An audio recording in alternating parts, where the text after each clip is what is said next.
Yo, what's good everyone? This is Ayo Boxing from Adiba, and here's my post-fight review of Stephen Fulton versus Naoya Inoue. And it's safe to say that Naoya Inoue is the greatest Japanese boxer of all time, and has claimed to be pound for pound number one, regardless of the outcome of Errol Spence versus Terence Crawford.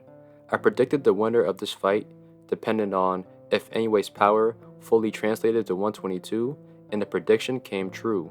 I chose Fulton to win by upset and assumed that he would negate and deal with Inoue's power with his size, lateral movement, and inside fighting ability, but boy, I was wrong. Inoue's speed is what won him this fight and allowed him to apply that power that he has, and he dismantled all of Fulton's strengths and abilities. Going into this fight, I thought that Fulton would win the battle of the jabs, but that was proven false within the first round because Inoue's quick, patient, and accurate jab controlled the pace and won him the jab battle, despite him being a shorter fighter with shorter arm reach. Inoue had the most success landing the up jab and the body jab, and he found his range and timing because of those jabs, which then allowed him to follow up with the right hand and more offense. Because of the difference in foot speed and punch speed, Fulton was unable to find his distance or timing. Therefore, Inoue was able to close the distance and dictate the range of the fight, and this would set the tone for the rest of the fight. In round 2, Inoue continued finding success with the jab, especially to the body, and started to follow up with more offense. It was clear that Inoue was a sharper, faster, and more explosive fighter, and this bothered Fulton because Fulton was hesitant to let his hands go. Fulton was getting hit more, especially with the right hand, but was catching most of the punches on his guard and remained composed. Fulton then made an adjustment in round 3.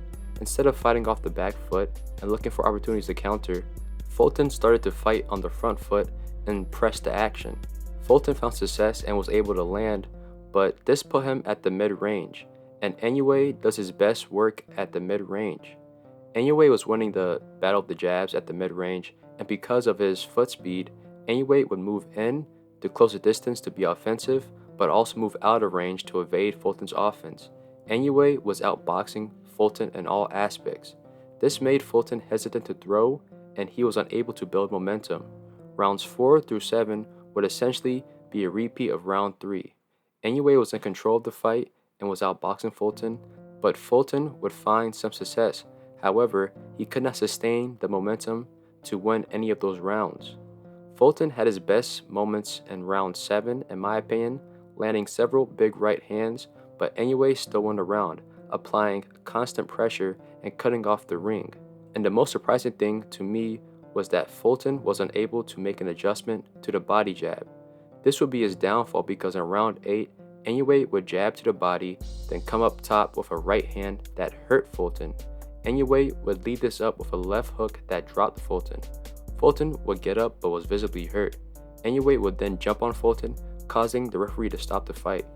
Inoue is truly a special fighter.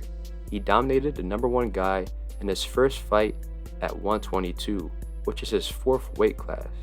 Inoue is definitely going to become undisputed by the end of this year, and he will definitely beat and knock out Marlon Tapales. The only person I can see beating Inoue in the near future is Robeisy Ramirez at featherweight. It already looks like Top Rank is setting up that fight for next year because they had Robeisy Ramirez fight on the undercard as the co-main. But shout out and big respect for Stephen Fulton for going to Japan and taking on this fight. He was one of my favorite fighters going into this fight, and he will still be after this fight. I just hope that the fans do the same because taking a loss is like a death sentence to some of these boxing fans. I already see some people calling it a hype job and all of that. Like, I don't understand. Like, what's the point of the top guys fighting each other if the fans are just going to hate and discredit the guy that loses? It makes no sense, but who knows? This is boxing. Anything can happen. Thank you for tuning in with Ayo Boxing from Adiba. Hit like, subscribe, and more content's coming your way.